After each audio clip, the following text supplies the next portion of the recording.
Africa.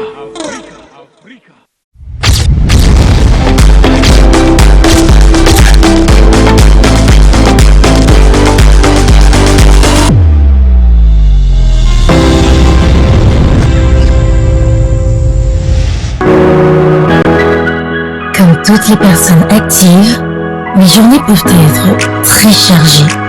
Mais il y a ces moments que j'affectionne particulièrement.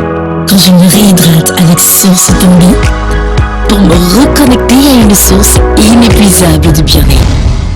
Je suis privilégiée de vivre ces moments uniques et authentiques qui me permettent de donner le meilleur de moi-même. Source Tanguy, le que minéral naturel, c'est une caisse au-dessus. Attention, ce coup de tête qui passe juste à côté. Avec une première possibilité, ce centre dans la préparation. À la compétition phare du continent africain. Attention à la frappe. En Afrique, le football coule dans nos veines. Antoine Expert, supporter numéro 1 du football.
XXL, faites le plein d'énergie pour en mettre plein la vue. XXL, c'est petit mais c'est puissant.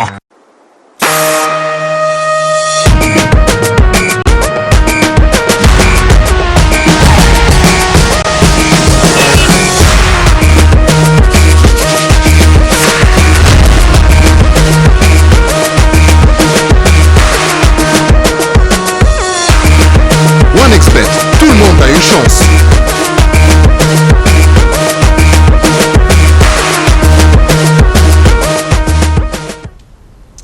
Bonsoir à tous et bienvenue à cet autre numéro de Coupe sur la 2 en direct sur Canal International pendant près de 90 minutes. On va vous plonger au cœur de la préparation de la première demi-finale de cette 33e édition de la CAN entre le Sénégal et le Burkina Faso, un duel ouest-africain. Et pour en parler ce soir sur notre plateau, on a un illustre personnage que vous connaissez bien dans le monde du journalisme de sport, ancien journaliste de Canal+, aujourd'hui patron d'une chaîne dédiée au sport du côté de la Guinée, lui c'est Aboubakry Ba. Bonsoir Aboubakry. Bonsoir Marc, bonsoir à tous. C'est un honneur de vous avoir sur ce plateau aujourd'hui. Le plaisir est pour moi, bien sûr. Je rappelle aussi, vous êtes sénégalais en passant, donc on va parler du Sénégal. C'est le plus important, ça va. Oui, c'est le plus important. La présentation, on commence par ça. Et notre consultant habituel est avec nous, il n'est pas burkinabé dans tous les cas, lui c'est Coris Kouyaté. Bonsoir Coris. Alors bonsoir moi, bonsoir l'ensemble des millions de téléspectateurs de Canal International, bonsoir Aboubakry, c'est un réel plaisir d'être sur ce plateau une fois de plus ce soir et c'est un énorme plaisir vraiment une fois de plus de partager ce plateau avec vous le présentiez tout à l'heure, monsieur Aboubakry. Donc on espère qu'on va passer de bons moments, on va échanger et partager ces bons moments avec nos millions de téléspectateurs.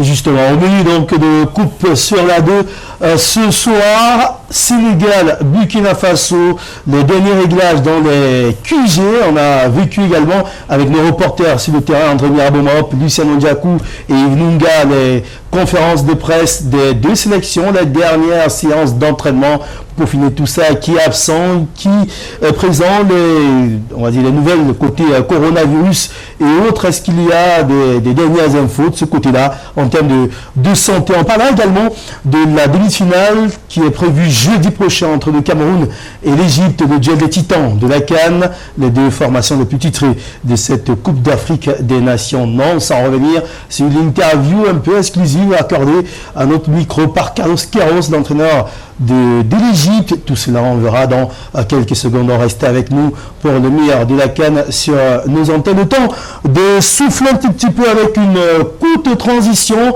et puis on va entrer de plein cœur dans la rencontre qui arrive demain avec les anecdotes, les statistiques, les informations autour de cette rencontre. C'est tout de suite après cet élément. Oh, justement, la réalisation nous signale qu'on peut enchaîner rapidement. Alors, Abou Akiba, le fait de retrouver, de trouver, on va le dire ainsi, le Burkina Faso, c'est la première fois que les deux nations se retrouvent à ce stade de la compétition entre elles. Et qu'est-ce que ça vous a fait de retrouver le Burkina Faso qui, depuis 2013, ne cesse de grandir dans la compétition?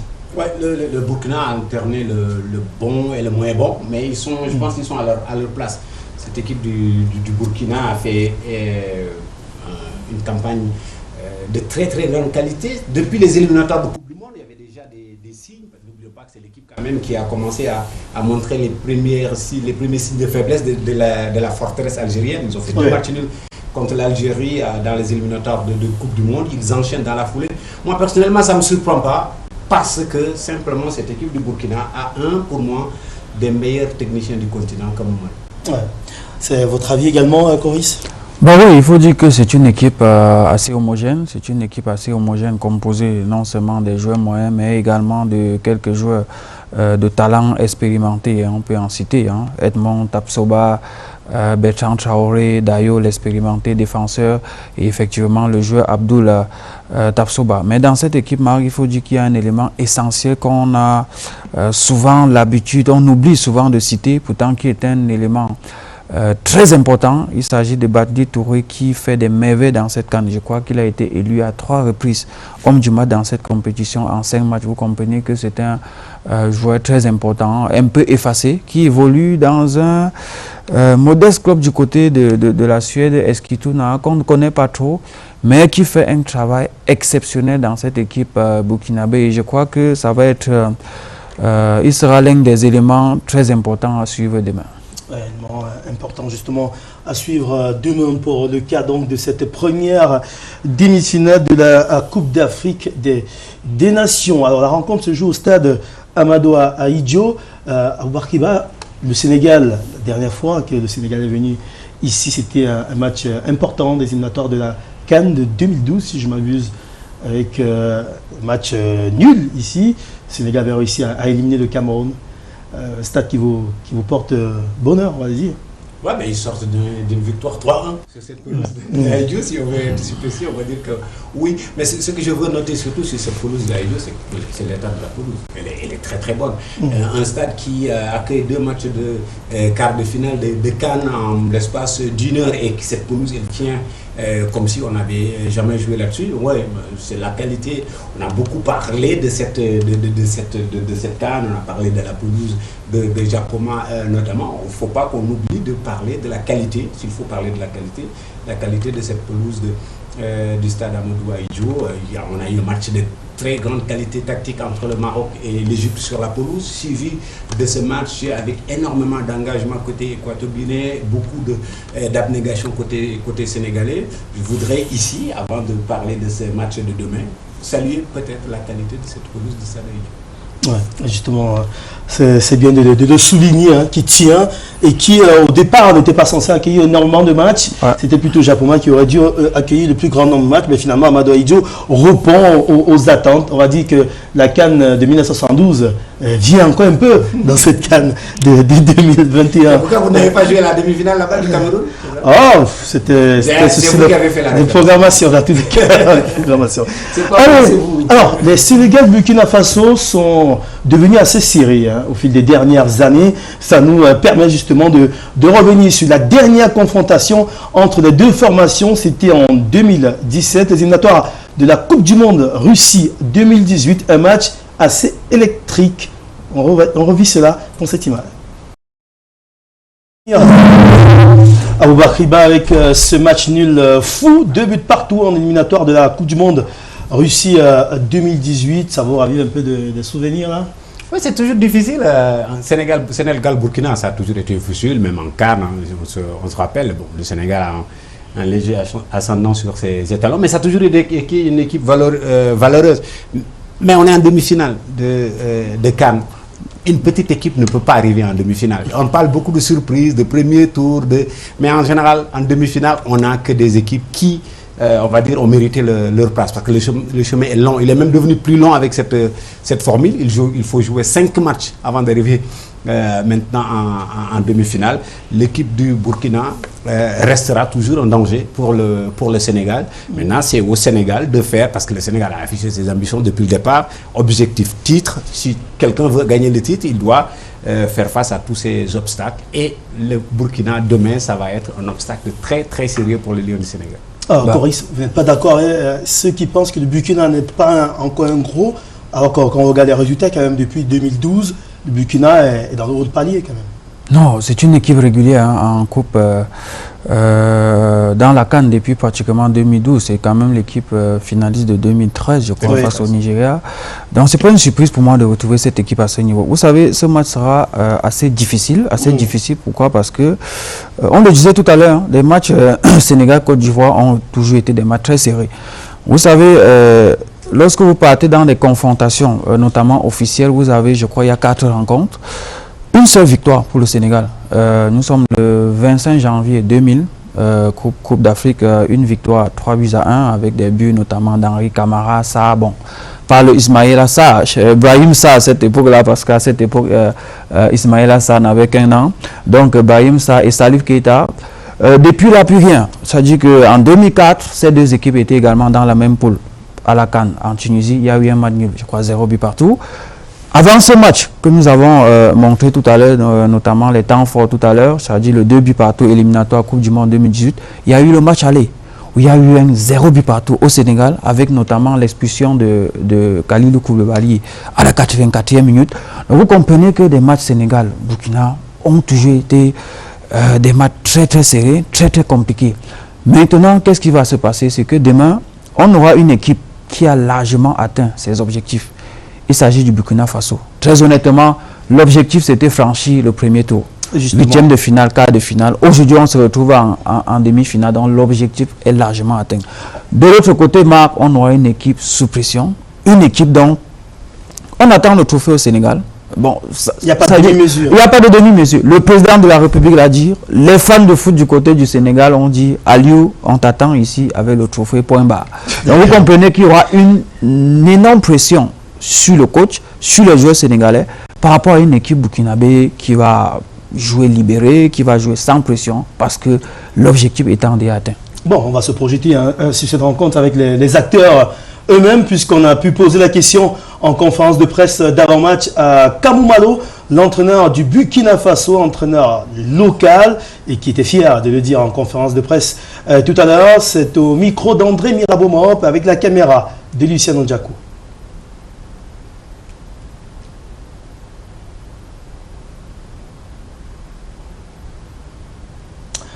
On reviendra certainement sur cette conférence de presse d'avant-match du Burkina Faso, conférence donnée par Kamou Malo et Hervé Kofi, le gardien burkinabé. On rappelle qu'il y a Dango côté burkinabé qui ne jouera pas cette rencontre puisque suspendu. L'importance de ce type de match demi-finale avec des joueurs qui ont déjà des cartons dans leur besace. On va jouer de frein à la main et autres. Ça peut également impacter, non, cette demi-finale? Je pense pas, parce que si le danger serait d'aborder le match en pensant à la finale, c'est le piège absolu. Parce que comme je dis encore une fois, il n'y a pas de petit match, il n'y a pas de petit adversaire en demi-finale de CAN. Si vous pensez déjà à la finale du dimanche alors qu'on est mercredi, vous avez le risque énorme de passer à côté de cette demi-finale. Le Sénégal a été victime en 2019 d'un carton qui a compté pendant la finale. C'est le carton de Kalidou Koulibaly, on se rappelle, qui a été privé de finale. Mais je pense que les Sénégalais ne devraient pas penser à ça. Les Burkinabés, pareil, parce qu'il y a énormément de cartons jaunes dans l'équipe du Burkina Faso. Ce serait une erreur de part et d'autre de penser à la finale, de penser à lever le pied, comme on dit, à éviter des cartons en pensant à la finale. Ce serait un danger. Il faut gagner d'abord cette demi-finale et puis les équipes sont capables de se sublimer en finale. Ouais, justement. Alors, on reviendra certainement à la conférence de presse du Burkina Faso, Kamou Malo. On signale qu'il est bien en position, certainement tourné par nos collègues André Mirabeau-Marop et Lucien Ndjako, un peu plus de 11 heures lorsqu'il était donc du côté de Amadou Ahidjo Stadium. Ensuite, cet échange avec la presse et on vient commenter sur le plateau avec nos invités. À tout de suite.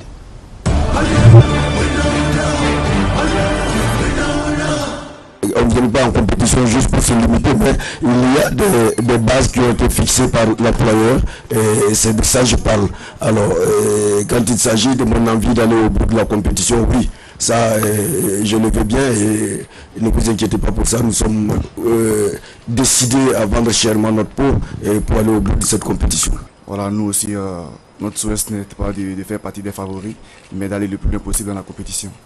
Donc aujourd'hui, je suis satisfait de mes coéquipiers et voilà, je crois qu'on donnera tout aussi pour remporter la coupe, pour gagner d'abord le match de demain. J'ai beaucoup de respect pour ce garçon, pour son parcours déjà en sélection, son vécu en sélection. Et puis, quoi qu'on dise, Bertrand Traoré évolue dans un championnat, l'un des championnats les plus difficiles au monde. Vous le savez aussi bien que moi. Et avoir un tel joueur, ne pas compter sur lui, bon, c'est être un peu joué un peu à la magie. Voilà, c'est le rôle du capitaine de parler à l'arbitre. Voilà, donc je crois que ça sera au capitaine de dire aux autres d'éviter des fautes inutiles aussi, pour éviter les cartons. Voilà, pour qu'on soit au complet lors du prochain match, si on se qualifie en finale. Voilà, et je crois que ça pourra nous aider aussi. Il n'y a pas très longtemps, chaque pays allait chercher son sorcier. Je vais éviter d'énoncer une couleur, mais c'est simplement pour vous dire que nous aussi, nous avons faim.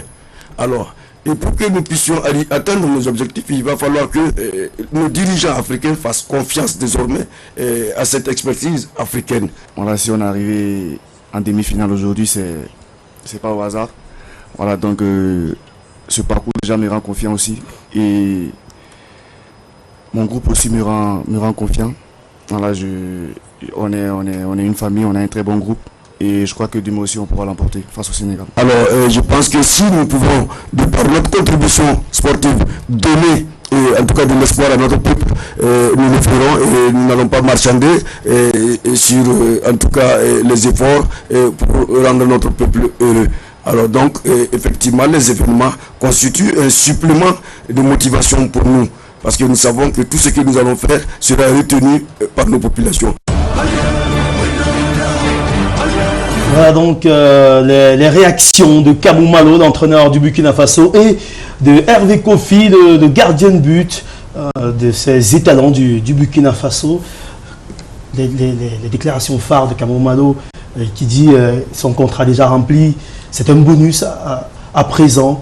Ça veut dire que le Burkina Faso va jouer libéré. Est-ce que ce n'est pas un danger pour le Sénégal de voir une telle assurance en conférence de presse et de savoir déjà qu'on a atteint son objectif? Oui, dans la communication, dans l'attitude, oui, ça le libère, mais quelque part, on ne peut pas jouer une demi-finale de Coupe d'Afrique libérée. Ce serait anormal. Tout le monde veut aller en finale. Le Burkina, ils ont eu ce que ça a représenté dans la carrière de beaucoup de joueurs, mais même pour le peuple burkinabé, d'accéder en finale en 2013. Ce serait important pour eux de retrouver une finale. En face, il y a cette équipe du Sénégal, on le rappelait tout à l'heure, qui a un seul objectif, c'est d'aller jusqu'au bout. Donc voilà, il y a ce choc des ambitions demain, mais quelque part, ouais, comme je parlais tout à l'heure du stratège Kamou Malo, on va mettre ça peut-être sous le compte de la communication et de la bonne communication d'ailleurs, enlever la pression sur eux, mais en fin de compte, oui, le Burkina a envie d'aller en finale et voire même de gagner cette Coupe d'Afrique des Nations. Quand on est en demi-finale, on est potentiellement vainqueur.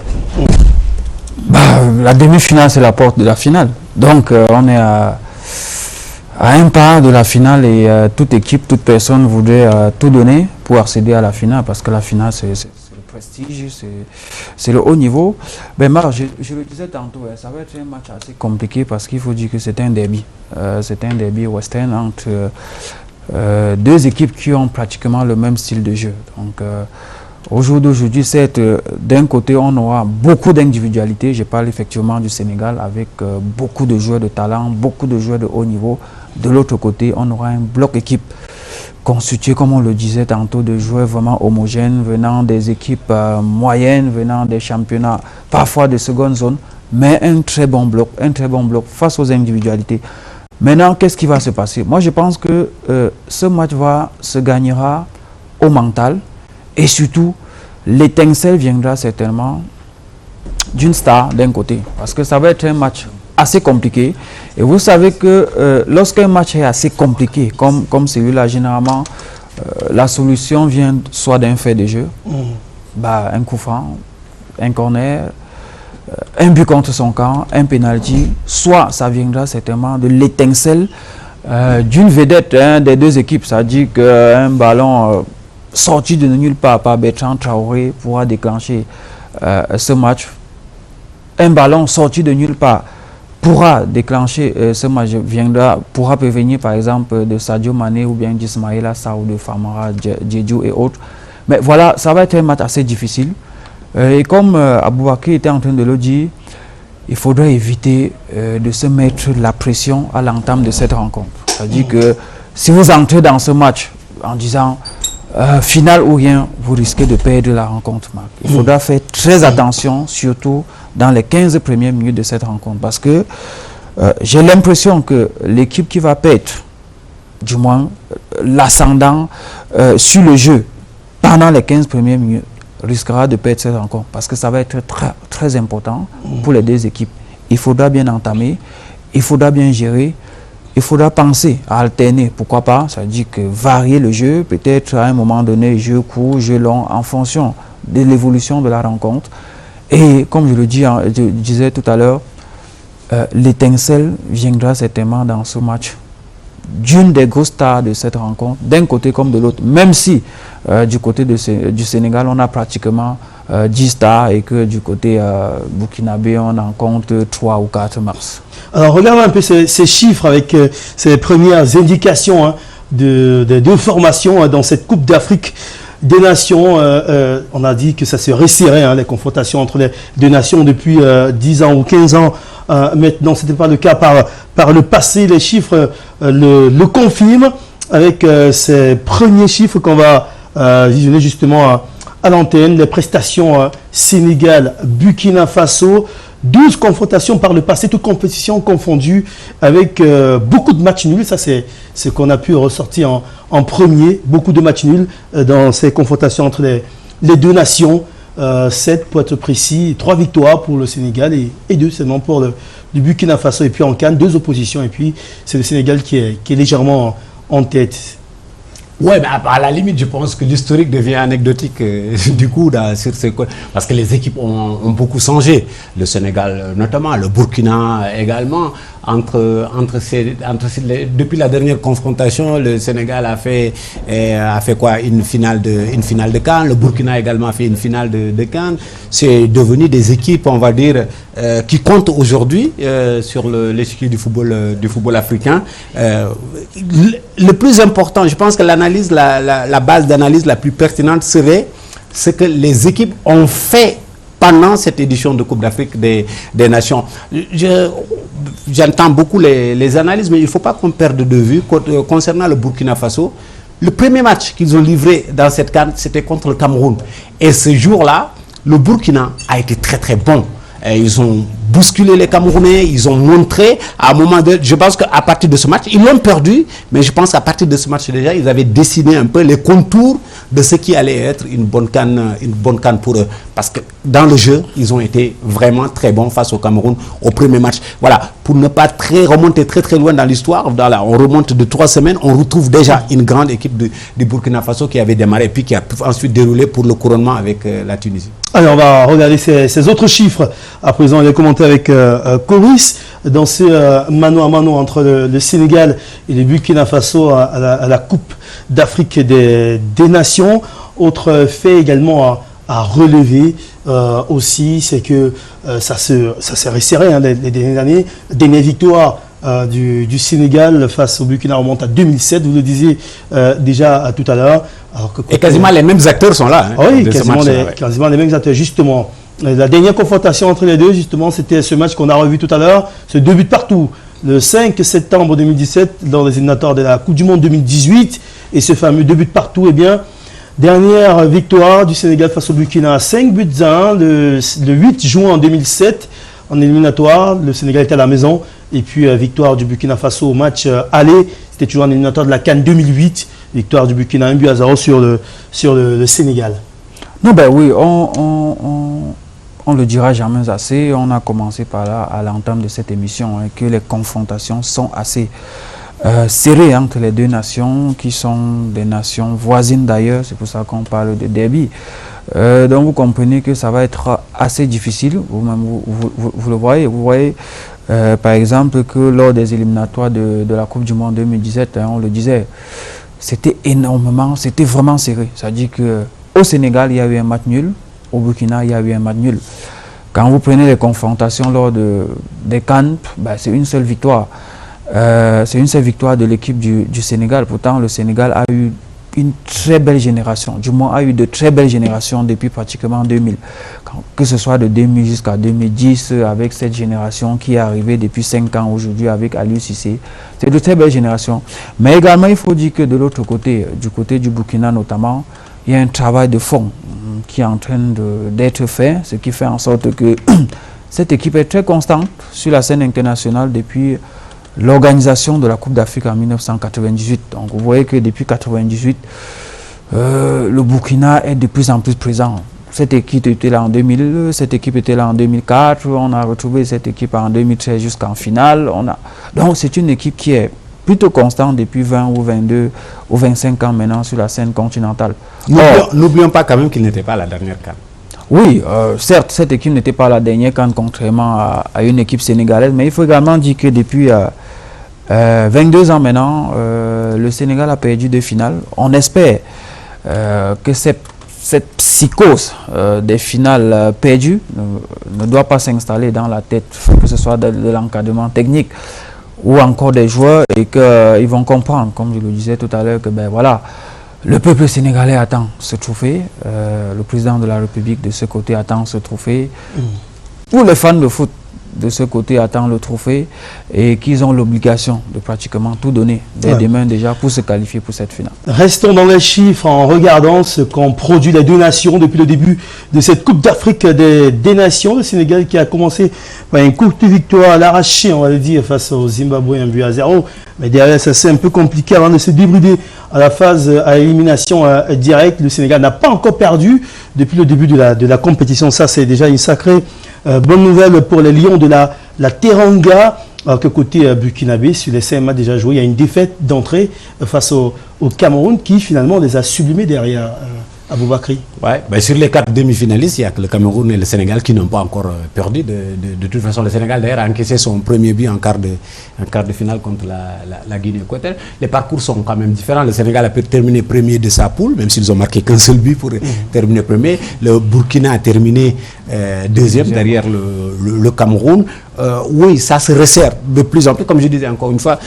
Si on oublie le premier tour, cette défaite contre le Cameroun, et qu'on se concentre sur le jeu produit par le Burkina Faso, j'ai presque envie de dire qu'ils n'ont absolument pas volé leur place en demi-finale.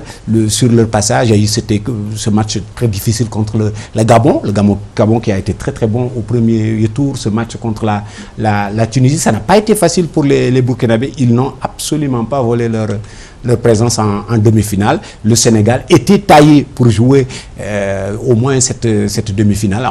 On attend encore du Sénégal, on attend beaucoup du Sénégal parce que, comme on l'a rappelé tout à l'heure, l'objectif affiché, l'objectif assumé de cette équipe du Sénégal, il a beaucoup parlé du chef de l'État, Aliou Cissé lui-même l'a rappelé, le titre, et bien voilà, ça devient un leitmotiv. Espérons qu'à force de se le répéter, ils vont s'auto-persuader qu'on va gagner la coupe, quoi.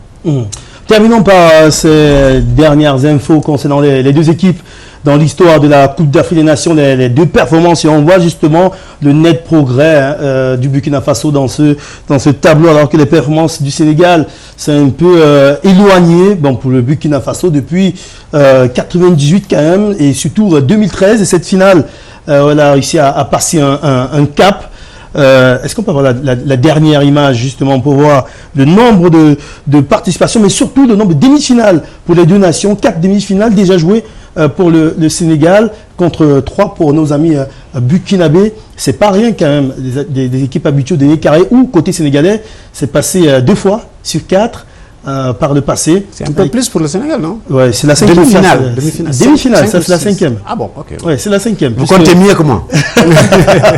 C'est la 5e, oui, justement, puisque lors des 4 dernières éditions, des 4 demi-finales en 90, 2002, 2006, 2019, le Sénégal est arrivé en finale en 2002 et 2019 comme finaliste. Là, c'est la 5e demi-finale pour le Sénégal et la 4e pour le Burkina Faso, surtout la 3e en l'espace de 8 ans pour le Burkina.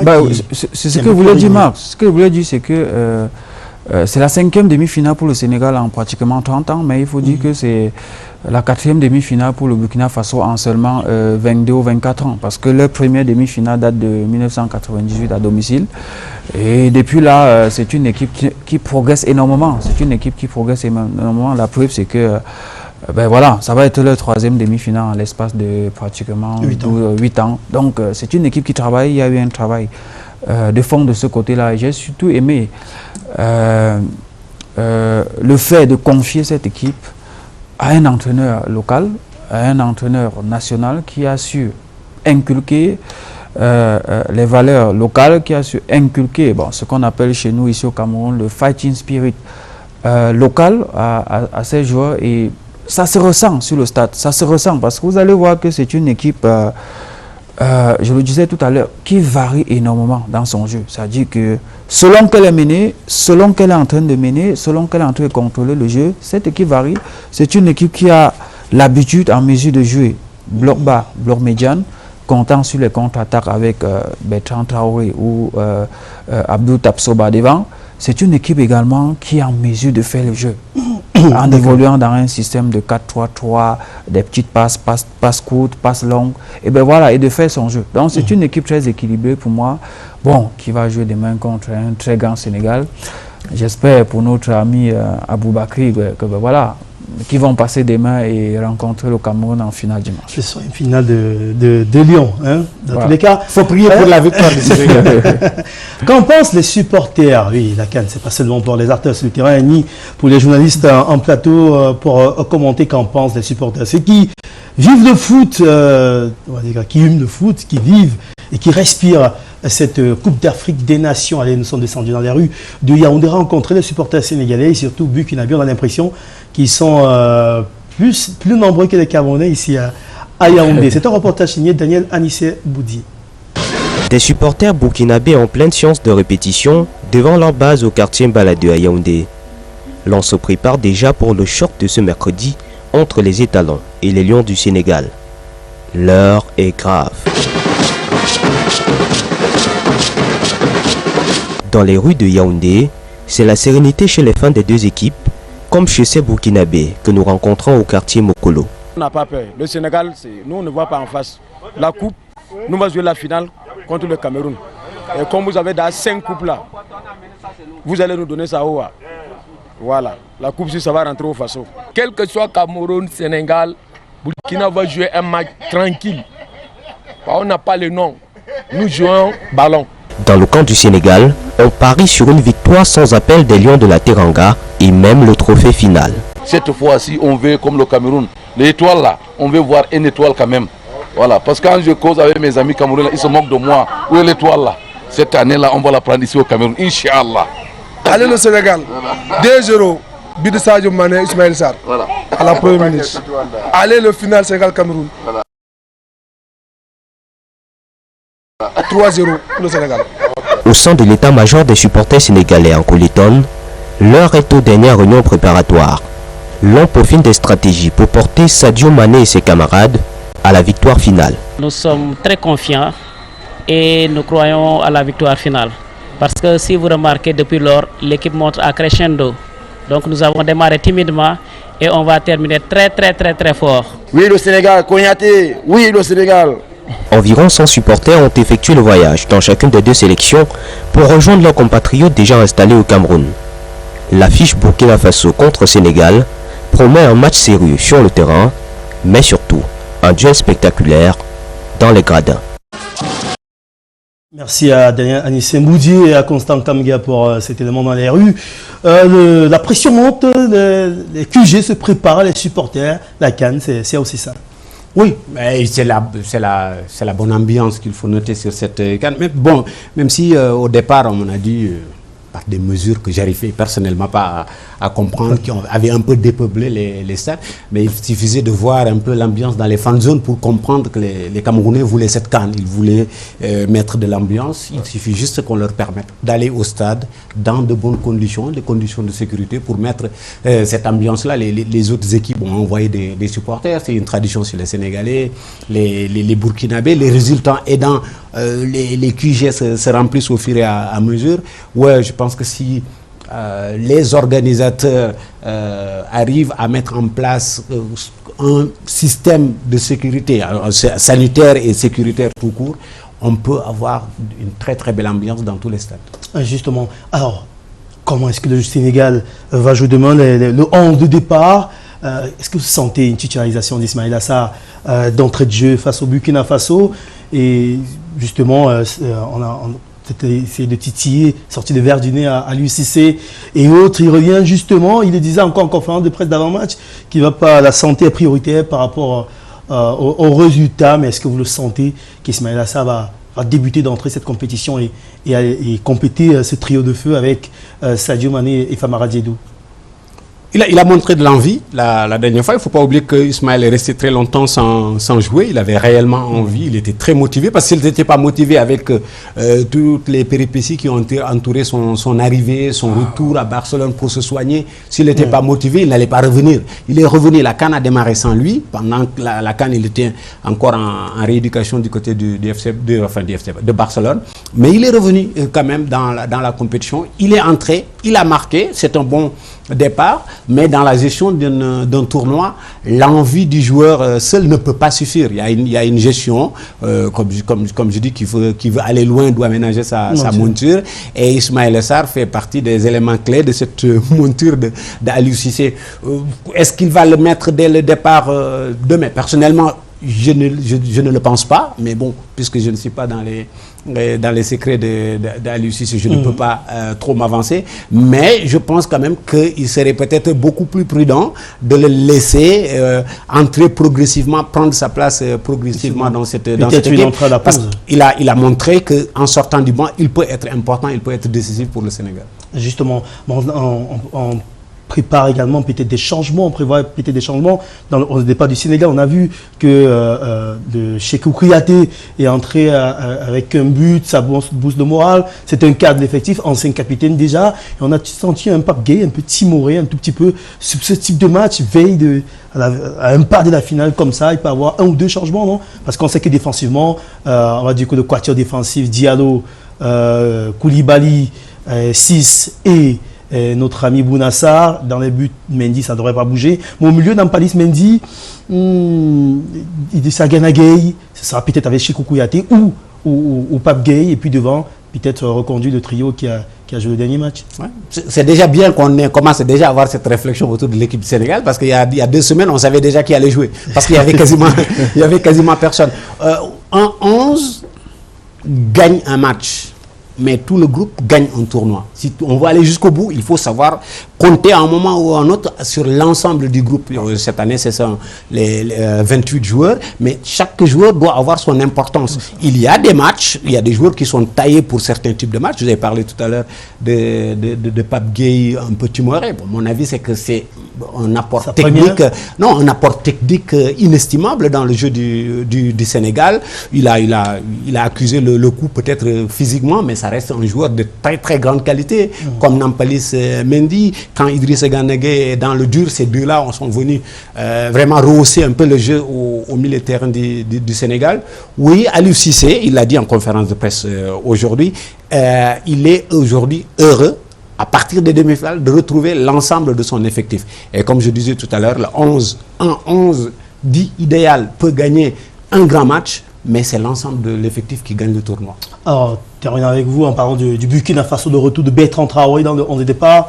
C'est un plus ou un moins? Quand on voit la prestation du Burkina Faso à la Tunisie, c'est dit que ça peut être tout bénef de récupérer le capitaine Bertrand Traoré. Non, oui, très certainement, hein, c'est un plus. Vous avez, lorsque vous arrivez à une étape comme celle-ci d'une compétition, vous avez besoin de votre atout premier, et l'atout premier du Burkina Faso, on ne doit pas se le cacher, c'est Bertrand Traoré.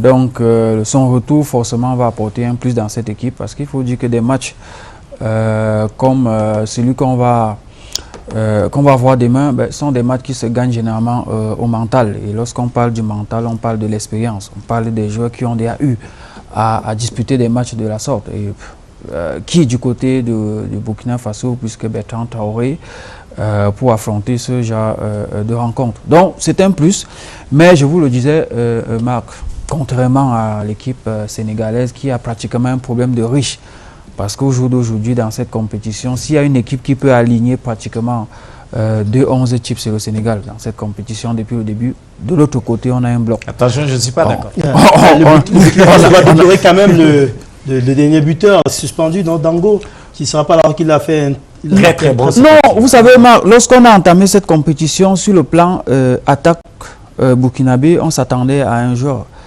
C'était Abdou Tapsoba qui en a claqué 8 buts en 9 sélections, je crois. Mais malheureusement, vous voyez que depuis le début de la compétition, ce n'est pas ça. Mais on a quand même vu des joueurs qui sont sortis de l'eau, et qui ont fait une très belle compétition. Comme disait tout à l'heure Aboubakry, c'est un groupe qui gagne une compétition. Vous allez voir que dans cette compétition, nous avons des équipes qui ont utilisé 25-26 joueurs sur le 28. Je pense aux Comores, à la Gambie et même au Cameroun. Il y a des équipes, oui. Quasiment tout le monde a joué. Et au Sénégal, tout le monde a pratiquement joué. Donc, dans cette équipe burkinabé, il y a forcément des joueurs qui sortent du lot, qui peut-être n'étaient pas attendus, mais qui ont fait une très belle compétition. Ibrahim Kabouri, Marc, pour moi, c'est l'une des révélations en termes de latéral dans cette compétition. Des remontées en un point fini, c'est-à-dire qu'il monte, il rentre, il peut faire 10 remontées, 20 remontées dans une rencontre, il ne se fatigue pas, très honnêtement. Il y a eu de très belles choses dans cette équipe burkinabé, et moi je ne pense pas que ça va s'arrêter là, et c'est pour ça que je dis que demain on va assister à un très bon match. On va marquer une pause dans cette émission de Coupe Sula 2, le temps de faire une passe à nos partenaires et de revenir un peu plus chaud pour terminer ce face-à-face Sénégal-Burkina Faso, mais surtout se projeter sur un alléchant Cameroun-Égypte. A tout de suite.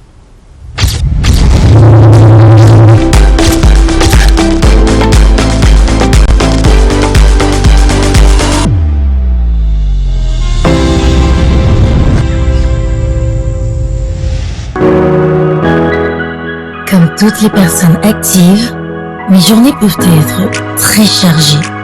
Mais il y a ces moments que j'affectionne particulièrement. Quand je me réhydrate avec Source Tongi pour me reconnecter à une source inépuisable de bien-être. Je suis privilégiée de vivre ces moments uniques et authentiques qui me permettent de donner le meilleur de moi-même. Source Tongi, plus que non minéral naturel, c'est une classe au-dessus. Attention ce coup de tête qui passe juste à côté. Avec une première possibilité ce centre dans la préparation. Participation à la compétition phare du continent africain. Attention à la frappe. en Afrique. Le football coule dans nos veines. 33 Export, supporter numéro 1 du football.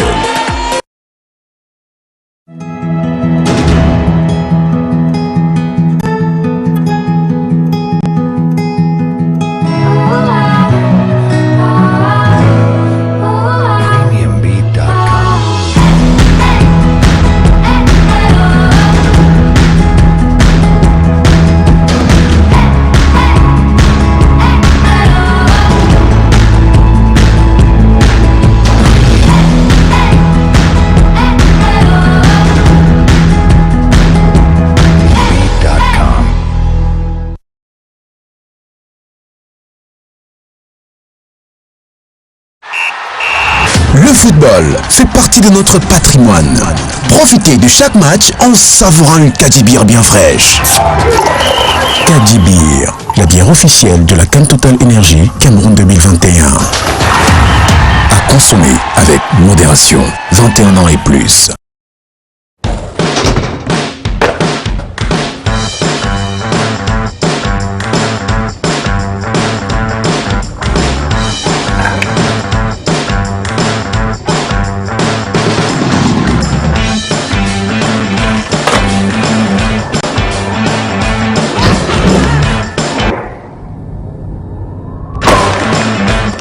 XXL, faites le plein d'énergie pour en mettre plein la vue. XXL, c'est petit mais c'est puissant.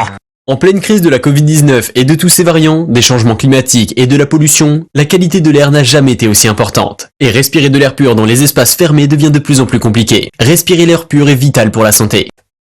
Une étude financée sur l'efficacité des purificateurs d'air dans la lutte contre la Covid et de tout type de virus et bactéries. Le docteur Antoine Plahot, épidémiologiste et directeur de l'Institut de santé de Global Université à Genève, donne son avis là-dessus. On en a vraiment besoin, je dirais essentiellement dans les endroits où on ne peut pas assurer une ventilation correcte. Dans des écoles, des restaurants, des discothèques, des bars. Ce gérant va opter pour un purificateur d'air. Dans les 500 € par mois en location. C'est une charge supplémentaire, bien sûr, sachant qu'on nous réduit la jauge. Mais bon, il faut bien commencer à un moment et pour s'apercevoir que tout s'améliore. En tout, 3000 capteurs et 2000 purificateurs vont être installés pour un coût total de 10 millions d'euros. On a été la première région en France à diffuser des purificateurs d'air. On est la première région en France à avoir fait un partenariat scientifique avec un bureau technique qui nous accompagne sur ces questions de qualité de l'air. Jean Lang, médecin et adjoint au maire de Mont en charge de la santé, donne un avis très favorable sur les purificateurs d'air. Ce sont ce qu'on appelle des filtres HEPA qui ont été démontrés comme efficaces dans la filtration du virus, donc dans la protection et donc qui permettent de recycler un air qui est lui-même débarrassé du virus. Et nous pensons que c'est apporté donc une sécurité sanitaire. Bonjour les enfants. Même Jean-Michel Blanquer, ministre de l'Éducation nationale, le recommande. Nous encourageons les collectivités pour les capteurs de CO2 et les purificateurs d'air. Cela fait d'ailleurs des mois que cela s'est amorcé. La responsable clientèle de la société Ibecom SARL, distributeur exclusif au Cameroun et en Afrique centrale des purificateurs d'air, nous donne de plus amples explications. Le SARS-CoV-2 se transmet essentiellement par voie aérienne et notamment par des micro-gouttelettes et des aérosols présents dans l'air qui, faute d'aération suffisante, ne se renouvellent pas et restent en suspension dans l'air pendant plusieurs heures et se diffusent sur plusieurs dizaines de mètres afin de renouveler l'air. Qui est concerné, pour répondre à votre question, ce sont tous les milieux clos, à savoir les hôpitaux. Ça, c'est aberrant même que des hôpitaux n'en soient pas munis, parce que c'est des endroits clos où les bactéries se développent à une vitesse exponentielle. Les plateaux télévision. Je vois d'ailleurs que Canal 2 est doté d'un purificateur d'air sur ses plateaux et même dans ses bureaux, afin de protéger ses intents, pour protéger les joueurs. Les salles des fêtes, les salles de réception, les voitures, et nous avons un purificateur spécialement adapté aux voitures. Nous encourageons tout le monde à se munir d'un purificateur d'air afin de renouveler l'air. La santé n'a pas de prix. Protégeons-la.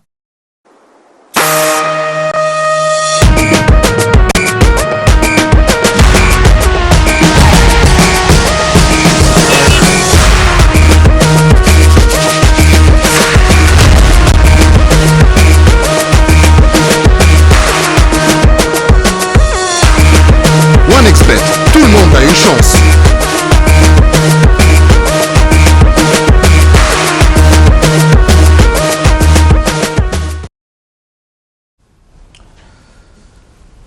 De retour sur le plateau de Coupe Sud 2 en direct de Yaoundé, où nous recevons notre partenaire OneXBet, mais qui est confortablement positionné, surtout qui respire bien, grâce à notre purificateur d'air qui est juste là, bien sûr, juste à ma droite. Entre nous, là, vous êtes en sécurité là. Bonsoir. Bonsoir, monsieur Tchouamo. Alors, Maurice Yannick, en forme ce jour? Super bien, merci. En forme comme vos parieurs, dans tous les cas. Exactement. Alors, qu'est-ce que OneXBet fait pour accompagner la compétition, cette CAN au Cameroun actuellement? Qu'est-ce que OneXBet fait depuis le début? Ok. Déjà, faut noter que être sponsor d'une compétition, d'une aussi grande compétition, c'est déjà un très grand soutien que nous apportons pour la compétition qui se déroule dans ce très cher et beau pays qui est le Cameroun. Nous apportons encore plus que ça, en faisant vivre de très grands moments dans toutes les fan zones organisées par le COCAN. Nous permettons à nos parieurs de vivre de très très grands moments. Nous invitons dans nos fan zones des artistes qui vont permettre à nos parieurs de vivre une compétition inoubliable. Nous leur permettons sur place de faire le pari, de supporter leur équipe en plaçant le pari sur l'équipe qui leur plaît, qu'ils souhaitent gagner, qu'ils souhaitent voir gagner. Ils vivent une double sensation. Parce que déjà, voir leur équipe qu'ils souhaitent gagner, qu'ils souhaitaient voir gagner. En plus de ça, ils se font leur gain.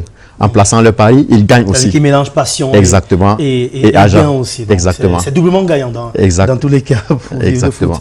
Alors, depuis quelques jours, quand même, l'application OneXBet a du mal à permettre à ses parieurs de vraiment miser, être à l'aise comme avant cette Coupe d'Afrique des Nations. On sait qu'il y a peut-être énormément de joie en ce moment. Ça rend les choses difficiles. Alors, qu'est-ce que OneXBet fait pour remédier à ça? Exactement, monsieur Tchouamo.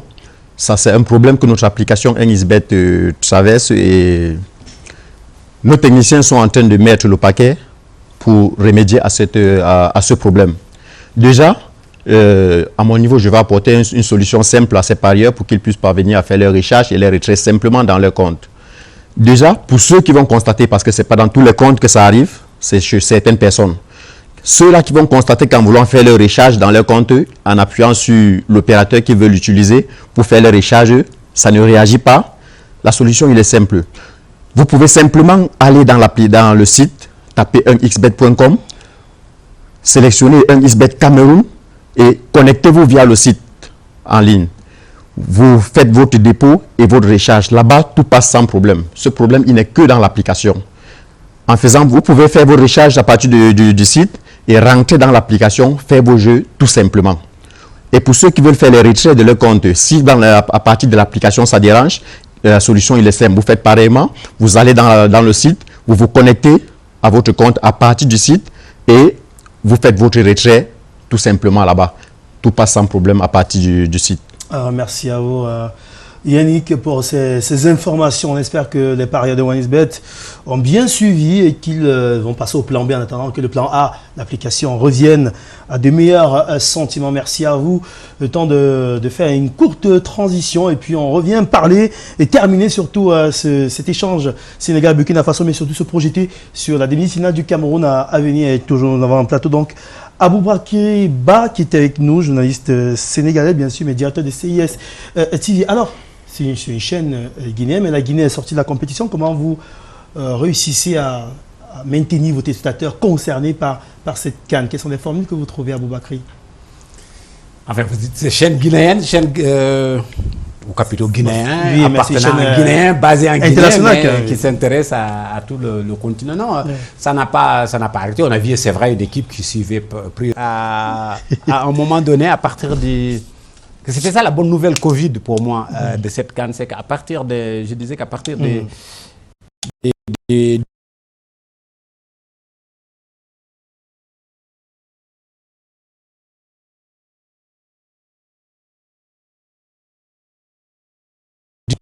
on ramène avec les cas de Covid. Ça peut être, c'est pas stigmatisant, mais c'est un peu c'est là où il y a le plus de cas de Covid. Les joueurs qui sont restés quasiment en Afrique, ont fait leur préparation ici, ont été très peu impactés par les cas de Covid. Je disais, quand on a parlé de cette polémique Cameroun-Comores, je disais, mais d'où viennent les joueurs comoriens? Ils viennent tous, mais quasiment sans exception, de la France. De la France. C'est peut-être la sélection qui a été la plus impactée. Le Sénégal a été touché également par ces cas de Covid. Les grosses contaminations, encore une fois, ça relativise ce que je pense également sur le remplissage des stades, etc. On est très peu touchés, nous, ici, en Afrique, par les cas de Covid. La plupart du temps, les gens viennent avec leur vie et ça se révèle ici parce que le contrôle, les tests sont plus fréquents. Maintenant que cette première phase est passée, on en entendra parler de moins en moins. Espérons que ça continue comme ça jusqu'à la finale. Wow, on espère que ça va continuer. C'est vrai, quand même, premier tour, c'était difficile à digérer, mais depuis, ça a eu le temps de régler. J'ai eu le temps de contaminer tout le monde et puis c'est fini. On va jouer au football. Résorber tout ça. Alors, il y a le duel demi-finale des étoiles entre le Cameroun et l'Égypte serait bien pu être une finale. Une nouvelle fois, comme c'était le cas en 2017 entre les deux équipes les plus titrées de la compétition. Ça aurait pu être une finale, mais il y a le Sénégal, malheureusement. Dans les deux équipes les plus titrées de la compétition. Intéressons-nous à l'Égypte tout d'abord, puisqu'on a pu suivre leur séance d'entraînement de ce mardi. Eh bien, l'Égypte a ouvert cette séance à la presse. Ça n'arrive pas tous les jours, puisqu'ils ont été quand même un peu critiqués sur leur gestion. Ils étaient un peu trop fermés. Et la conférence de presse, le coach ne vient pas. Et autres, je crois qu'ils ont compris la doléance des médias. Et puis aujourd'hui, inhabituellement, l'Égypte a ouvert ses portes. Et notre ami Emeyabo Marop s'est incrusté dans le QG de l'Égypte. Et il nous a sorti ce reportage soldé par une interview exclusive de l'entraîneur portugais des Pharaons d'Égypte. On suit cet élément.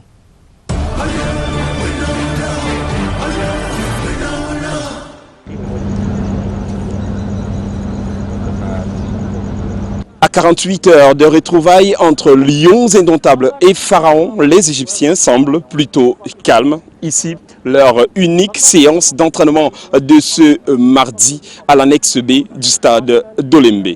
Avec un jour de moins de récupération et une prolongation dans les jambes, les 7 fois champions d'Afrique sont conscients du défi physique qui les attend ce jeudi dans un stade acquis à la cause de l'équipe locale. Les Lions indomptables, faciles vainqueurs des Scorpions de la Gambie en quart de finale, 2-0, devront cette fois cravacher dur pour dompter les Pharaons. So I make an appeal to Mr. Eto that play professional football to correct his words, because this is not a war. This cannot be a war. A war it is to protect people that die in the doors of the stadiums, people that doesn't have food to eat. That is the war. But a football game is joy, is celebration, is happiness. And we have the honor to put the hands together with Cameroon and produce a fantastic football show. That's our job, that is our goal. La rumeur sur le statut positif au coronavirus de la vedette égyptienne Mohamed Salah, lancée en fin de matinée, s'est finalement avérée fausse. L'attaquant de Liverpool en Angleterre est bel et bien d'attaque pour le moment. Nous avons fait le test pour le matin et tout c'est bien. Tous les joueurs sont aptes pour le match? Oui, tous les joueurs. Gazik n'est pas bien et aussi Akram.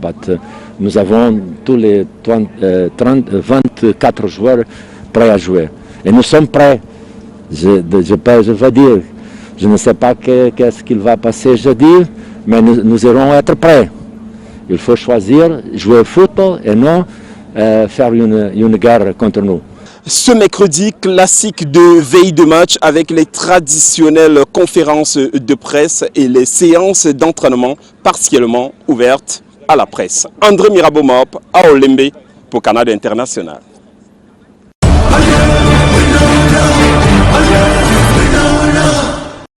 Pour ces précisions, hein, André Mirabeau à Maroc. Est-ce que la réalisation va encore nous passer quelques bouts d'images quand même de ce reportage, essayer de voir un peu les joueurs égyptiens, essayer d'apercevoir, pourquoi pas, les gardiens qui étaient à la séance d'entraînement aujourd'hui, parce qu'il y a quand même des inquiétudes. L'Égypte est venue avec 4 gardiens, El Shenaoui out, il s'est blessé. Le deuxième gardien, Gabaski, est sorti sur blessure lors du dernier match. Mais il se pourrait que les Pharaons puissent récupérer ce gardien parce que le troisième n'a pas fait forte impression lorsqu'il a entré, un gabarit un peu en dessous et autres. Ça peut être le tendon d'Achille de l'Égypte pour cette demi-finale.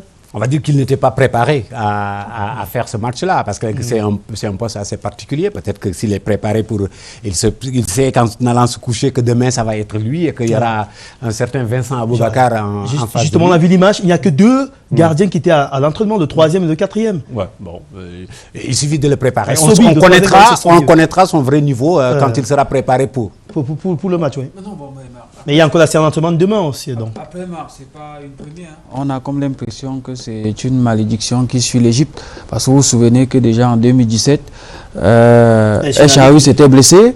Le deuxième gardien ensuite s'était blessé. En réalité, l'éternel El Hadari qui était venu comme presque entraîneur des gardiens, c'est lui qui s'est retrouvé au goal jusqu'à la finale face au Cameroun. Et il avait bien joué. Il avait très bien joué comme il a l'habitude de le faire d'ailleurs. Donc, il est encore là. Oui, c'est pas une première. Donc, c'est pas une première. Et moi, je pense que tous les 3 gardiens sont des bons gardiens. C'est juste que, très honnêtement, le 3e gardien n'était pas préparé. Et moi, je crois qu'au jour d'aujourd'hui, après avoir fait 15 ou 20 minutes l'autre jour, depuis 2 jours, il travaille certainement pour jouer comme titulaire contre le Cameroun jeudi. Donc, forcément, ce sera un autre gardien et pas celui qui a joué les 15 ou 20 minutes. C'est comme le Sénégal, ils ont démarré la compétition avec le 3e gardien. Bah oui, voilà. Ils ont encaissé de buts pour autant. Donc, justement, alors, nos amis égyptiens, comment vous trouvez le parcours de l'Égypte en disant moteur diesel? Est-ce que c'est cette impression que vous avez aussi depuis le début de cette CAN avec Mohamed Salah aussi qui réussit à être bon au moment clé? C'est le parcours le plus difficile, l'Égypte.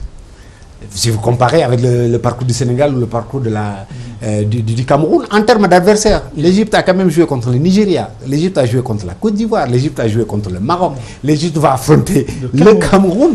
Rien de facile. Que de gros noms, mais au-delà des noms, que de grosses équipes. Le Nigeria les a battus. Il ne faut pas l'oublier. Ils arrivent contre la Côte d'Ivoire. L'équipe qui était, après avoir sorti l'Algérie, avait endossé tout de suite le costume de favori. L'Égypte les a sortis. Le Maroc, qui avait fait forte impression, l'Égypte les a sortis. Si l'Égypte arrive jusqu'au bout, ça va être peut-être le titre le plus mérité de leur histoire. Parce que c'était absolument difficile. Ce qui a un peu mitigé le parcours de cette équipe d'Égypte, c'est cette défaite contre le Nigeria. On a dit, ah bon, l'Égypte, ils ne sont pas bien, ils ne sont pas en forme. Mais non, ils sont allés, ils ont imposé leur jeu progressivement. Contre le Maroc, ils étaient dominés. Contre la Côte d'Ivoire, ils étaient dominés. Ils ont été patients. Il y a eu ce coup d'accélérateur parce que l'Égypte a quelque chose de très important qu'il faut noter. Ils ont Mohamed Salah, et un bon Mohamed Salah. Même s'il ne marque pas, il peut déstabiliser l'adversaire. Et on l'a vu face au Maroc, mais le point faible de l'Égypte, et on l'a remarqué, dans les 30-35 premières minutes, ça a du mal à démarrer côté égyptien, et c'est très souvent là que les adversaires ont le dessus. Le Nigeria en a profité pour battre l'Égypte dans cette période, mais les autres nations n'ont pas réussi à faire mal à l'Égypte dans le moment le plus difficile de la partie. Le Maroc pareil, hein, parce que le Maroc a marqué à la 6e minute. Très tôt, mais oui, il faut dire qu'un peu à l'image du Cameroun, c'est une équipe qui a du mal à démarrer ses rencontres. L'une des rares rencontres où l'Égypte a appuyé sur l'accélérateur de la première, pratiquement à la 90e minute, je crois, c'était au match contre la Guinée-Bissau. À part ce match, très honnêtement, c'est une équipe qui démarre toujours en observant. Et ça risque d'être le problème du Cameroun demain. Parce que c'est une équipe, c'est en fonction de l'adversaire en réalité que cette équipe établit son plan de jeu. Donc, face à une équipe supposée peut-être supérieure à elle ou bien égale à elle, cette équipe généralement joue repliée sur elle et profite tout simplement des contres avec Mohamed Salah ou El Neni.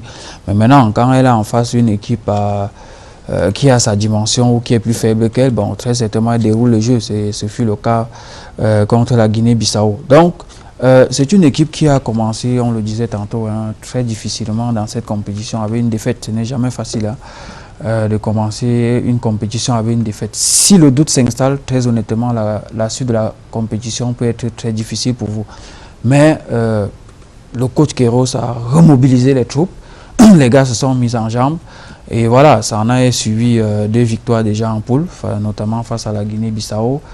Et après, c'était des cadeaux, que des cadeaux sur le chemin de l'Égypte. Et quand vous parvenez quand même à mettre de côté la Côte d'Ivoire, vous parvenez à éliminer le Maroc, ben, tout de suite, on se dit, ben voilà une équipe, si elle n'était pas favorite numéro 1 au même titre que l'Algérie, le Sénégal, le Cameroun ou le Nigeria, ben, l'Égypte se positionne tout simplement en favori dans cette compétition. Parce que honnêtement, ce fut un parcours assez difficile jusqu'à présent. Et devant elle, on retrouve encore le Cameroun. Le Cameroun, une nation avec laquelle cette équipe se rencontre pratiquement après chaque 5 ans dans une CAN. Et on se dit, qu'est-ce qui va se passer demain? Ben, on attend. Alors, faisons un peu de point sur cette équipe d'Égypte. Grosse nation, et c'est pas pour rien. On va le rappeler, 7 titres de CAN, dont le dernier titre remonte à 2010 déjà. Ça commence à dater pour nos amis égyptiens. Mais il y a aussi le fait que l'Égypte, en 25 participations, c'est 9 finales de jouer, 7 gagnées, mais aussi c'est la 13e demi-finale de l'Égypte dans cette Coupe d'Afrique des Nations. Il n'y a que le Nigeria qui fait mieux, avec moins de participation. Le Nigeria qui a 19 participations, mais 14 demi-finales. L'Égypte, c'est 13 demi-finales, et elle est passée à on va dire quoi, pratiquement presque toutes les fois. Quand vous regardez 25 participations, 13 c'est la moyenne, c'est la moyenne pour l'Égypte. C'est redoutable quand même. Si vous prenez vous qui aimez bien les chiffres, si vous combinez les demi-finales de Cameroun et de l'Égypte, c'est 26 sur 32. Ah oui. 26, voilà. C'est vraiment le haut du haut niveau qui se rencontre dans cette demi-finale. Ouais. Les titres, c'est quoi? La moitié quasiment des finales de CAN. C'est une finale sur 2 a impliqué le Cameroun ou l'Égypte. Et puis, l'Égypte a déjà joué 98 matchs de CAN, c'est le meilleur ratio dans cette Coupe d'Afrique des Nations depuis 1957. Pour 159 buts inscrits, personne ne fait mieux que ces Égyptiens. Alors que côté camerounais, 89 matchs de jouer déjà dans l'histoire de la CAN pour 130 buts en 20 participations pour le Cameroun. On rappelle que la première participation c'était en 1970 dans la CAN au Soudan, si je m'abuse. Non, il faut tout simplement dire que l'Égypte, c'est tout simplement l'équipe qui bat pratiquement tous les records dans cette compétition. Vous voyez, vous avez parlé tout à l'heure de 7 finales remportées. Il faut dire que sur les 9 finales, c'est quand même 3 finales face au Cameroun, dont 2 remportées en 1986, 2008. C'est la seule finale que le Cameroun a perdu. Heureusement, le Cameroun a commencé à prendre sa revanche à partir de 2017 et on espère que cette revanche ça va se poursuivre effectivement. On se calme, on n'est pas en finale. C'est très honnêtement. On est en demi-finale et c'est vrai que ce sera le 10e affrontement en phase finale de CAN entre les deux pays, mais jamais les deux pays ne sont croisés en demi-finale de Coupe d'Afrique. Il faudra donc se séparer, messieurs, ce jeudi. On a des nouvelles fraîches des Lions indomptables du Cameroun avec ces images qui nous sont proposées par le service TV de la Fédération camerounaise de football. Images tournées donc ce jour dans les coups de 13h du côté du complexe sportif d'Olembe. Entraînement à huis clos, donc les médias étaient interdits donc d'être là et de filmer donc ces images fraîches tournées donc par la Fédération camerounaise de football. C'est réglementaire ça? Ah oui, ils ouvrent lors des entraînements officiels puisque c'est demain qu'il y aura la séance officielle. Ils permettent, mais depuis le début de la compétition, il y a cette omerta autour des Lions. On est mieux servi par les équipes étrangères que par l'équipe camerounaise. On se demande bien pourquoi. Dans tous les cas, si ça paye, tant mieux, on sera content de fêter ce 6e titre. Puisque c'est légal, dans tous les cas. On rappelle que côté égyptien, Ahmed Egazi est forfait pour le reste de la compétition. Le défenseur grand impact, titulaire habituel de cette équipe, un grand gabarit qui est rentré pour se faire soigner. Le coach l'a souligné. Chenaoui n'est pas rare que côté camerounais, l'effectif est au grand complet, ça peut compter aussi. Non, un gros coup dur, un gros coup dur parce que côté égyptien, il faut dire quand même que c'est un bloc qui n'a pas beaucoup de gros stars. Ça dit que certes, on parle de Mohamed Salah, mais quand vous prenez Salah, vous prenez Trezeguet d'Aston Villa, vous prenez El Neni d'Arsenal, il y a effectivement ce Egazi qui a joué à un moment à West Bromwich. Ben voilà les stars de l'équipe. Hein. Le reste, vraiment, sont des joueurs qui jouent sur le plan local. C'est Zamalek, c'est Al-Ali, mais ils ont un très bon championnat. Donc vous comprenez que la blessure de Egazi, très honnêtement, ça va être un coup dur parce que c'est le taulier de la défense. C'est un joueur d'expérience qui était déjà là en 2017 lors de la finale perdue. D'ailleurs, c'est lui qui se fait bouffer par Aboubakar sur le deuxième but du Cameroun en finale. Voilà, vous comprenez que ce sont là des joueurs d'expérience qui devaient certainement apporter lors de ce match contre le Cameroun. Mais l'Égypte a de la ressource. Il y a des joueurs qui peuvent, encore apporter, même s'ils sont qui étaient sur le banc de tous, qui peuvent apporter. Il y a de la ressource, peut-être pas des grosses stars connues, mais il y a de la ressource côté égyptienne. Ce sera un coup dur, mais ça ne va pas empêcher à l'Égypte de livrer un très bon match. Justement, on parlait des Lions indomptables du Cameroun, effectif au complet, pas de Covid et autres. Et Tony Conchechao, le match contre la Gambie. Oubliez Covid, maintenant c'est fini. Oui, il a donné des garanties, des certitudes. L'équipe n'a pas été habituée à reproduire le même 11 2 fois, mais serait-on tenté de dire que pour cette demi-finale, que le coach reconduise la même équipe qui a su brillamment battre la Gambie il y a quelques jours? Est-ce que vous pouvez miser quelque chose? Non, très honnêtement pour moi. Vous savez, le Cameroun est un peu à l'image du Sénégal. Depuis le début de cette compétition, nous on attendait un match référence. C'est-à-dire qu'on attendait un match où le Cameroun devait être en mesure de mettre le pied sur l'accélérateur, dominer son adversaire, faire du jeu et marquer des buts. Et très honnêtement, depuis le début de cette compétition, le match où nous avons vu le Cameroun produire ce jeu, c'est le match contre la Gambie, même si on avait en face une équipe gambienne qui n'a pas voulu jouer. Mais le Cameroun a produit du jeu. Et moi, je pense pour ma part que le coach devrait en principe se baser là-dessus pour faire son 11 type pour le match contre l'Égypte, même si en face, on n'a pas le même adversaire. Mais je pense également, Marc, que c'est un match qui va être très difficile. Et je le disais tantôt, lorsque vous avez en face une équipe qui est en mesure de jouer bloc bas, bloc médiane, ça veut dire que le milieu de terrain va être très saturé. Donc, si j'étais à la place... des changements? Non, pas forcément des changements. Il a toujours changé. Depuis qu'il est arrivé, même dans cette cale, est-ce qu'il va aligner la même équipe de fois? Non, Marc, moi, je ne m'attends pas à des changements, mais moi, je m'attends à un style de jeu différent. C'est-à-dire que on est parti face à la Gambie. Je crois qu'on a commencé avec un 3-5-2, mais qui se transformait en 4-2-3-1. Moi, je préfère, par exemple, demain, un 4-4-2.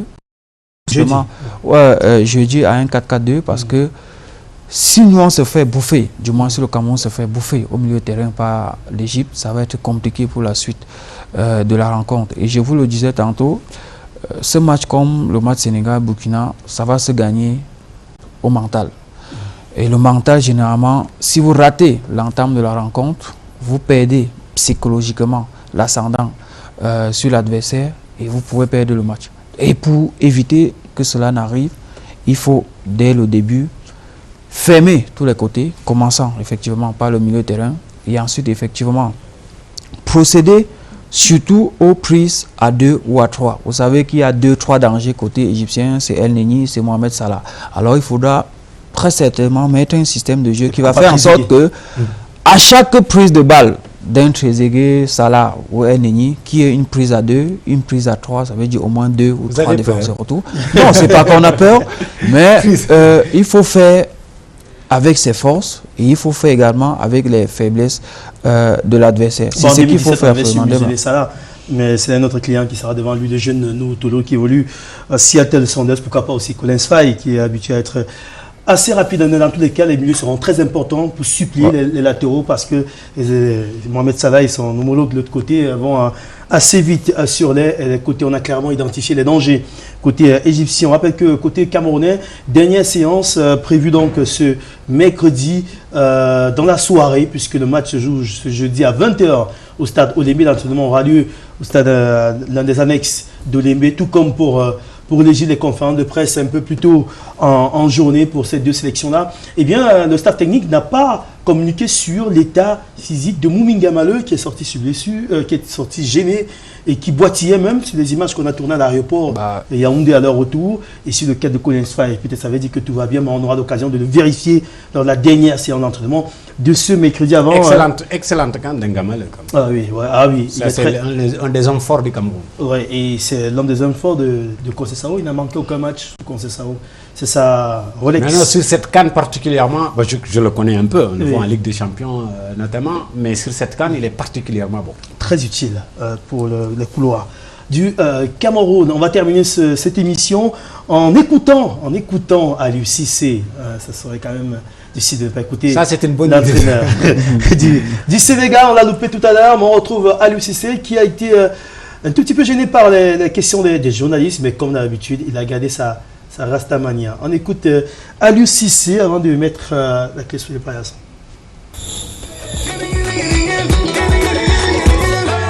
La Confédération africaine de football vous souhaite la bienvenue à cette conférence de presse d'avant-match, match numéro 49, demi-finale Burkina Faso contre le Sénégal. Nous avons ici avec nous l'entraîneur de l'équipe nationale du Sénégal, M. Aliou Cissé. Il est accompagné du joueur, M. Joseph Lopi. Le principe, chers confrères, reste le même. Avant de poser une question, vous déclinez votre identité, le média pour lequel vous travaillez, ensuite votre question. Le Sénégal est la seule équipe encore dans le dernier carré par rapport à la précédente Coupe d'Afrique. Vous étiez à la Coupe du Monde, c'est pas passé loin, la qualification pour les 8e en Russie.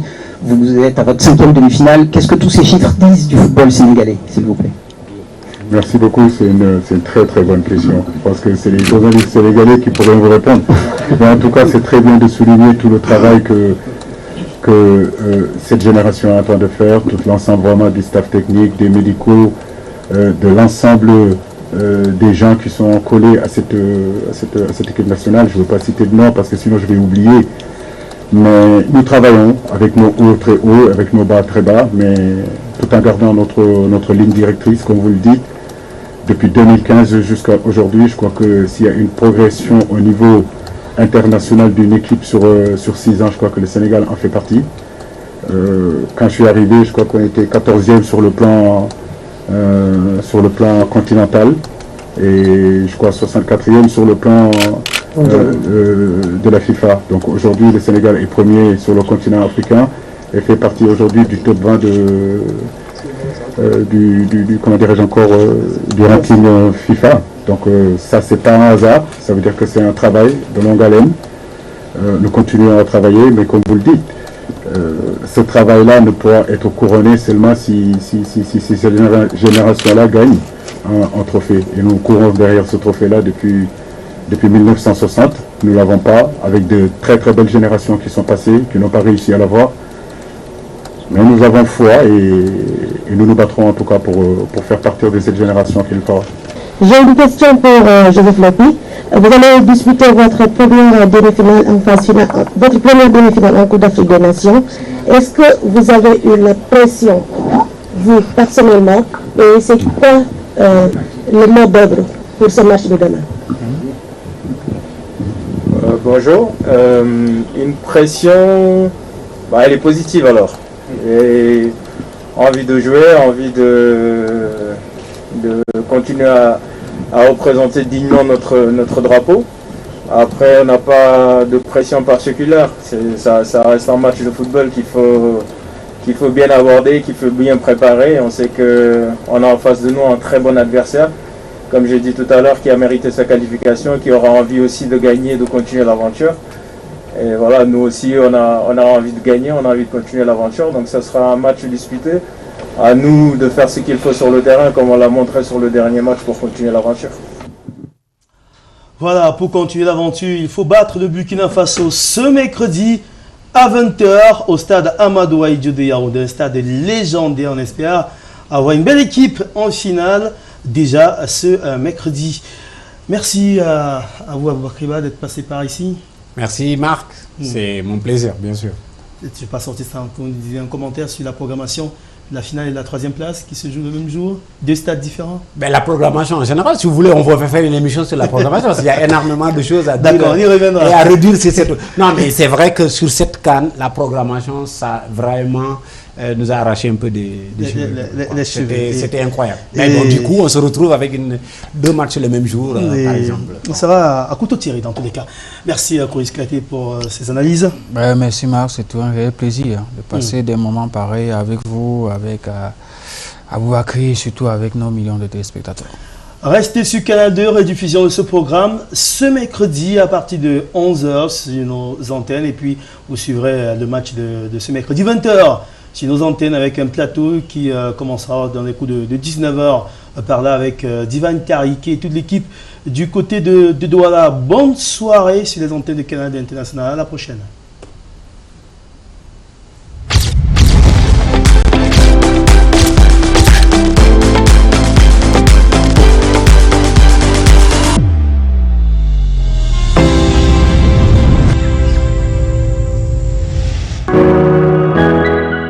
Comme toutes les personnes actives, mes journées peuvent être très chargées. Mais il y a ces moments que j'affectionne particulièrement. Quand je me réhydrate avec Source Tanguy pour me reconnecter à une source inépuisable de bien-être. Je suis privilégiée de vivre ces moments uniques et authentiques qui me permettent de donner le meilleur de moi-même. Source Tanguy, plus que non minéral naturel, c'est une classe au-dessus. Attention ce coup de tête qui passe juste à côté. Avec une première possibilité ce centre dans la préparation, participation à la compétition phare du continent africain. Attention à la frappe. En Afrique, le football coule dans nos veines. 33 Export, supporter numéro 1 du football.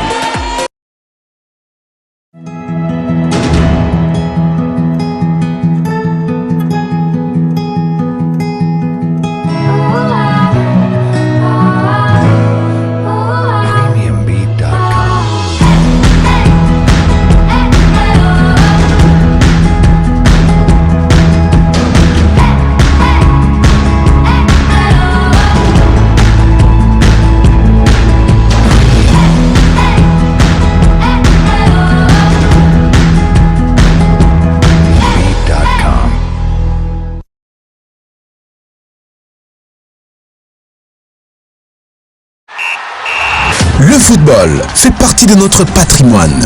Profitez de chaque match en savourant une Kadibir bien fraîche. Kadibir, la bière officielle de la CAN Total Energy Cameroun 2021. À consommer avec modération. 21 ans et plus.